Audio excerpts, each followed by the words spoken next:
Yo, what's up guys? For today's video ay isi-share ko naman sa inyo kung paano ako magluto ng humba. Siyempre dahil Bisaya tayo, ang lulutuin natin ay humba Bisaya. Una-una ay nilagyan ko muna to ng asin. Isasalang natin to sa karahay at lutuin natin hanggang lumabas yung kanyang mantika. Pagkatapos natin matanggalan ng mantika ay nilipat ko lang siya dito sa kasirola. At dito na natin siya titimplahan. Maglalagay lang ako dito ng 2 pirasong sibuyas. At sinunod ko na dito ang isang buong bawang. At naglagay din ako ng konting star anise. At sinunod ko na dito ang pamintang buo. Kayo na bahala kung gaano karami. At sinunod ko na dito ang dahon ng laurel. At itong banana blossom, hinugasan ko muna bago ko siya nilagay dahil sobrang alat niya. At maglagay ako dito ng isang can na pineapple juice. Sunod kong ilalagay ang oyster sauce. Isa ito sa magpapasarap ng ating humba Bisaya. At syempre, hindi mawawala ang asukal na pula. 2 kutsara lang muna ang nilagay ko dahil mamaya na tayo mag-a-adjust sa tamis.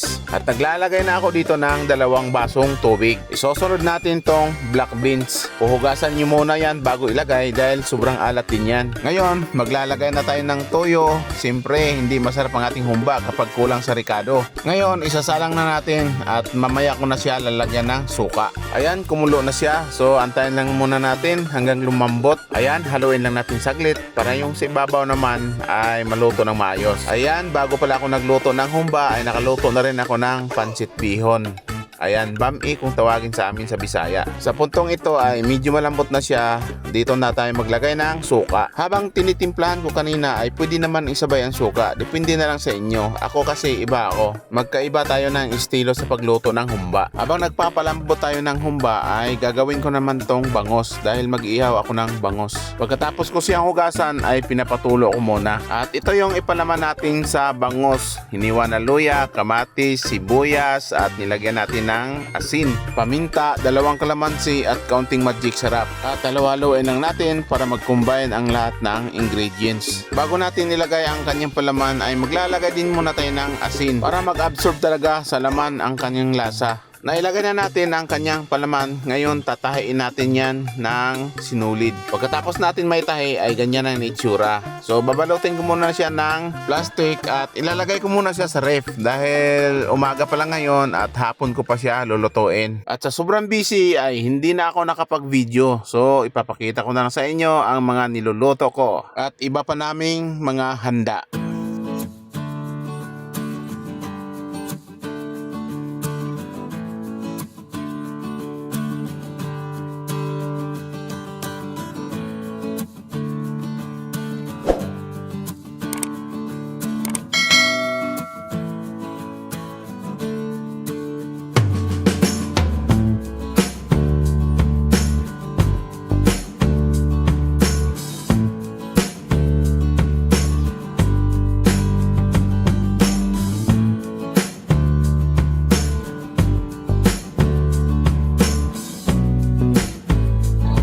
Happy New Year! Happy New Year!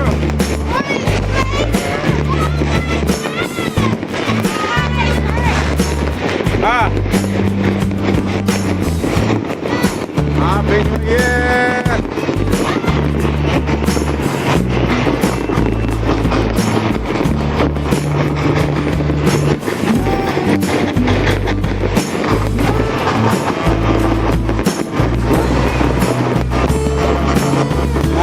Mamaya na yan, mamaya na.